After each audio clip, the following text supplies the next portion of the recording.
शुभ दिवस.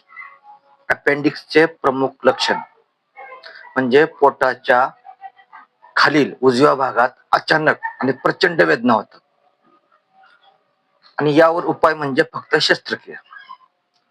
पण आपण काळजी कुठली घ्यायची, तर शारीरिक हालचाली कमी करायच्या, वेदना होणाऱ्या जागी 15 ते 20 मिनिटं बर्फाच्या पिशवीने शेकायचे, कारण यामुळे सूज कमी होते. द्रव पदार्थ आणि पाणी भरपूर प्यायचं आणि टाळण्याच्या गोष्टी म्हणजे वेदनाशामक औषधे आणि पोट साफ होणारी औषधे कृपया घेऊ नका. तसेच एनिमा घेऊ नका, कारण अपेंडिक्स फुटण्याचा धोका असतो. व्हिडिओ आवडल्यास लाईक करा. पुढील व्हिडिओ पाहण्यासाठी बेल आयकॉनला टच करा. नवीन असाल तर सबस्क्राईब करा.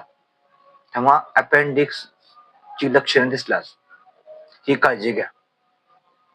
ते तर पोटाच्या खालील भागात उजव्या भागात अचानक पोट दुखले तीव्र स्वरूपात, तर हे अपेंडिक्सचे लक्षण असू शकते.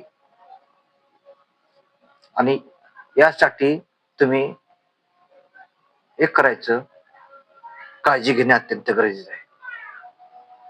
तेव्हा पुढील व्हिडिओ पाहण्यासाठी बेल आयकॉनला टच करा. धन्यवाद.